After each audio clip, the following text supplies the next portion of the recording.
Hello everyone. Back again with film recaps. In this video, I'm going to recap one of the horror mystery films from 2025, titled 825 Forest Road. Before we get to the storyline, I'd like to wish everyone a happy and great day. Without further ado, let's get straight to the storyline. The movie opens with a girl named Ashley chatting on a video call with her best friend about a specific house. However, they're interrupted when Ashley hears a knock on the door, so she quickly hides her books and a map beneath the bed and invites the person to enter, but there's just silence on the other end. She freezes in fear when her friend reminds her that her family is not home. Seconds later, there's another knock on the door, so a nervous Ashley opens it yet finds no one on the other side. The friend grows worried, but Ashley states it's probably her sibling messing with her. She then heads to the living room, but doesn't see anyone, unaware that a mysterious figure is lurking nearby. Ashley returns to her room and tells her friend that there was no one. But then, when she shuts the door,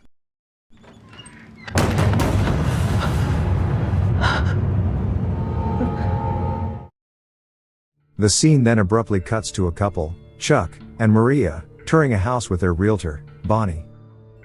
Bonnie mentions that this place costs the same price as the previous house, but is twice the size, which immediately raises a red flag in Chuck's mind. But Bonnie assures him it has been on the market for 3 years, so the seller is highly motivated. The couple appears impressed, right when Chuck's younger sister, Isabelle, arrives. Chuck excitedly tells her that the house will have plenty of space for her art, but Isabelle appears unimpressed. The movie then takes us to the first chapter from Chuck's point of view, days after they buy the house. When he notices the house is leaking, he immediately calls Bonnie to complain, and even takes a photo to send her. Chuck then heads to Maria's studio, where she makes dresses and does live streams. His gaze is drawn to an eerie mannequin, Martha, which he dislikes, but Maria insists that it's all she has left from her first studio. Here we catch a glimpse of Martha who has turned her head. Next, Chuck steps outside to check the roof when he's approached by a neighbor named Larry. The two begin chatting, during which Larry reveals that the previous owner of the house took his own life, which shocks Chuck.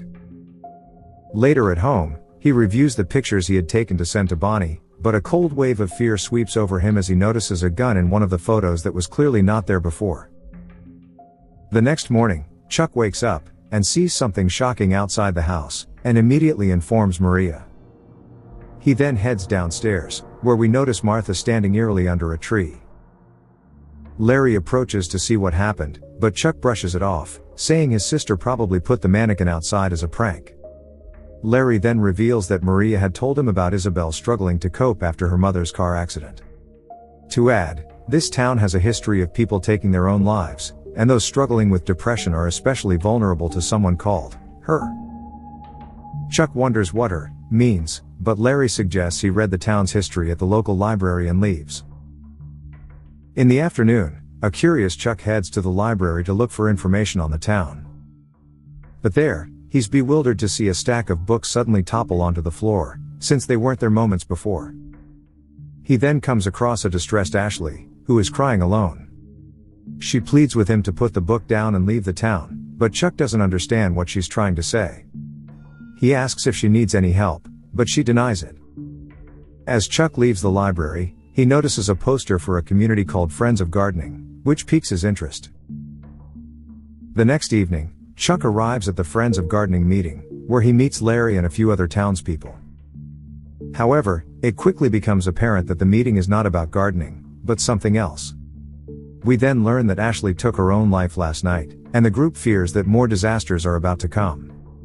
They discuss how everyone in town has lost their loved ones to someone called her, and warn that even if they flee the town, she will never leave them. Upon hearing all this, a confused Chuck asks who they are talking about, and why they keep saying her.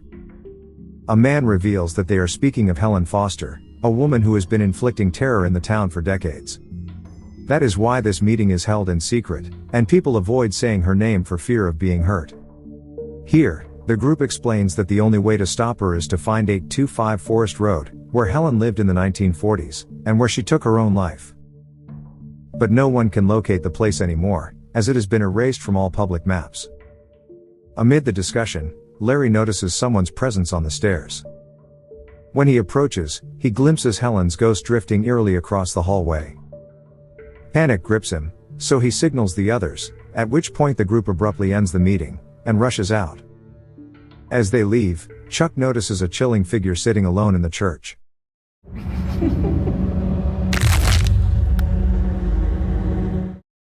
The movie then cuts to Chapter 2, shifting the focus to Isabelle and her struggles. We learn that she has been experiencing severe emotional distress since her mother's death. Furthermore, since moving into the house, her nights have been plagued by disturbing dreams about her late mother, which leave her shaken every time. One evening, Chuck asks about the progress of the therapy she has been undergoing.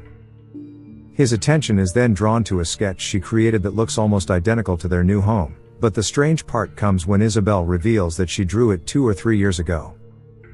Another drawing catches his attention, depicting a girl standing in a corridor with ghostly hands reaching out from the shadows.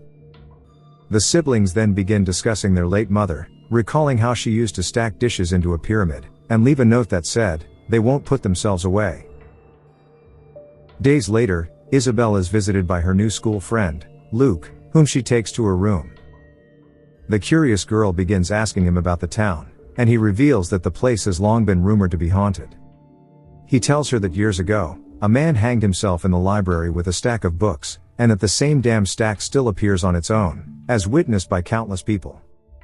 Luke further reveals that it all traces back to Helen Foster, a woman who lived here half a century ago. Her daughter was relentlessly bullied at school, so Helen flooded the school, the bully's family, and even the town council with desperate letters, but no one listened. One day, her daughter took her own life, after which Helen spiraled out of control. Consumed by grief and fury, she murdered the bully and their parents, before shooting herself with a shotgun. Rumor has it that she used to live at 825 Forest Road, but that address no longer appears on any current map, and the town's old maps have been sealed under court order since the 1950s. Here a stunned Isabelle realizes that the town is far more dangerous than it seems. In the next scene, Isabelle and Maria go to an art gallery, where the two women begin to bond.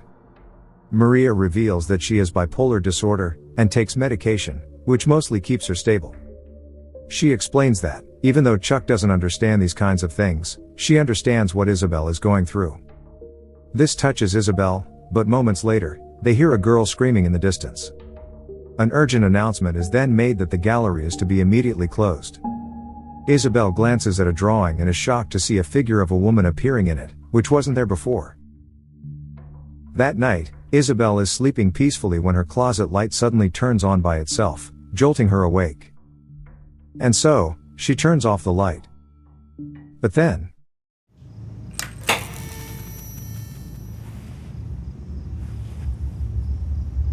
the annoyed girl then ends up removing the bulb, which she places on her bedside table. But panic grips the poor girl as the closet light flickers again.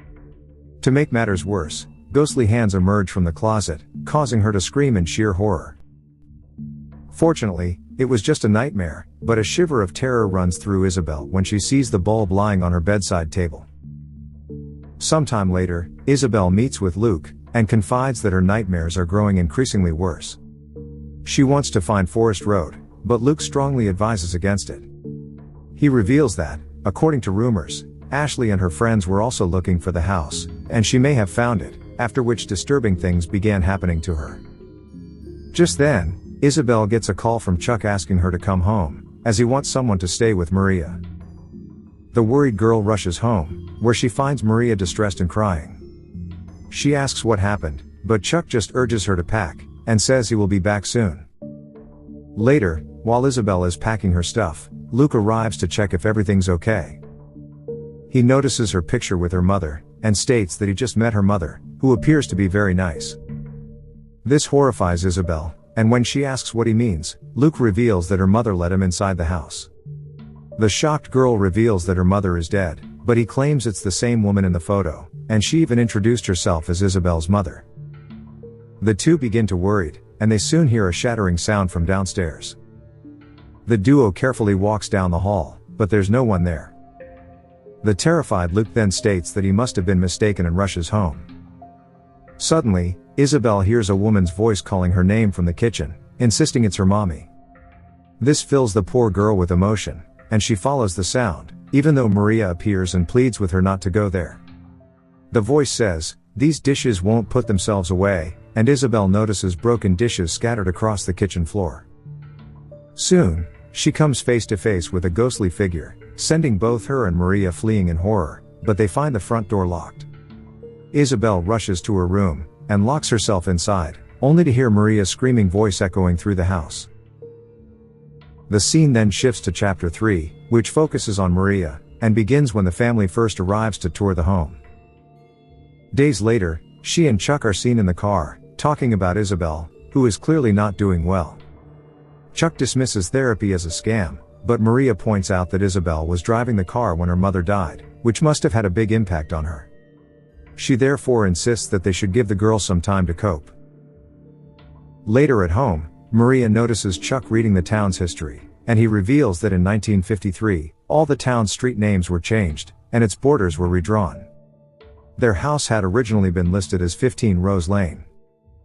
And then, when Maria heads to the kitchen, she finds dishes oddly stacked with a note on top reading, "They won't put themselves away." She assumes Isabelle did it, and asks Chuck to tell Isabelle to put the dishes away. Days later, Maria is doing a live stream in her studio, right when we notice the mannequin, Martha's, hands moving behind her. She soon receives a call from her sister, who likely wants to warn her about the strange situation, but Maria ignores it. When her sister calls again, Maria assumes it's about the bridesmaid dresses, and proceeds to show them on camera, just as we see Martha's head turn. Moments later, she receives a text from a friend, warning her to get out of the house immediately. Maria doesn't think much of it, but this is when she realizes that the mannequin is gone, right before a loud crash is heard in the distance, so Maria carefully steps outside. To her horror, she notices Martha standing inside another room. And then all of a sudden,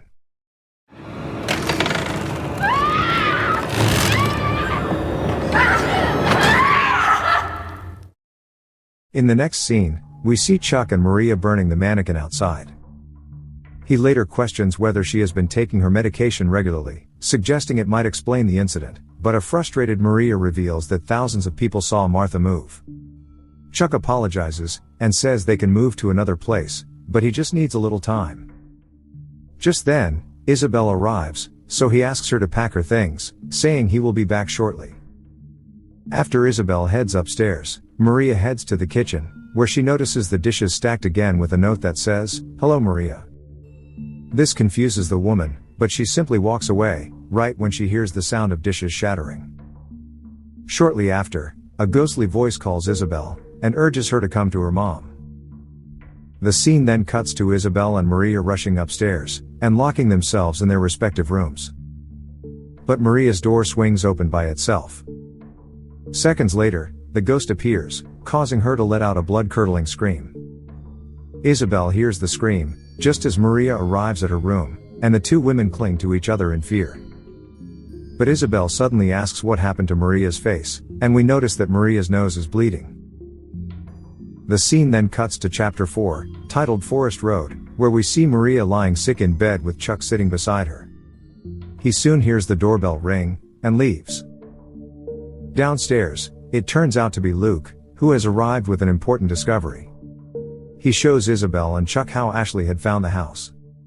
Even though all of the old maps had been removed, the town council had forgotten to update one critical thing: the city's power grid map. They are now able to pinpoint the exact location of 825 Forest Road by following the old power lines. Chuck and Isabelle decide to head there, but just then, the doorbell rings again. It turns out to be Bonnie with a cameraman, who wants to record a testimonial for her promotion. Chuck says it's not a good time since his wife isn't feeling well. Surprisingly, Maria comes downstairs looking completely fine, and says she can do it. However, Isabelle senses something is wrong, and asks Luke to stay with Maria until they return, which he agrees to. After the siblings head for Forest Road, Maria gets ready for the camera, but she keeps glancing at Luke with an angry expression. Bonnie asks for her introduction, but Maria only gives her first name, even when the realtor prompts her for her full name. Confused, Bonnie asks how they found her real estate company, but Maria shockingly begins talking about her daughter, saying she used to come home from school in tears. The realtor tries to steer the conversation back to the subject, but Maria continues to describe how, after the crying, she discovered blood in her daughter's bathroom sink. On the other hand, Chuck and Isabelle finally arrive at the house, which is tucked deep within the forest. They break inside, and search for anything that can confirm this is Helen's house, after which Chuck plans to burn the whole place down. In the interview, Maria, who is clearly possessed by Helen Foster, begins recounting how she sent countless letters to the bully's family, the Clarks, detailing all the abuse her daughter endured. But the bullying only got increasingly worse, and even though the school promised to do something, they never did. Here, Maria's nose suddenly begins bleeding. Meanwhile, in the forest house, Chuck finds a box hidden under the floor, and discovers a letter Helen had written to the Clark family about how her daughter, Mary, was being bullied by their child. To his shock, he realizes that this forest house actually belongs to the Clarks, while Helen used to live at 15 Rose Lane, which is now Chuck's house. Panicked, he immediately rushes to find Isabelle so they can escape, but he sees her standing motionless in front of a door. Back to a possessed Maria, she is still bleeding and again begins recounting how her daughter came home crying. A horrified Luke asks who her daughter is, and she responds, Mary. When he asks where Mary is, she yells that she's dead, and lets out a high-pitched scream, right when Helen appears in her true ghostly form, causing everyone to run in terror. Luke rushes to the kitchen, and hears Helen attacking Bonnie and the cameraman and seemingly killing them. The terrified boy hides behind the dining table. And then all of a sudden,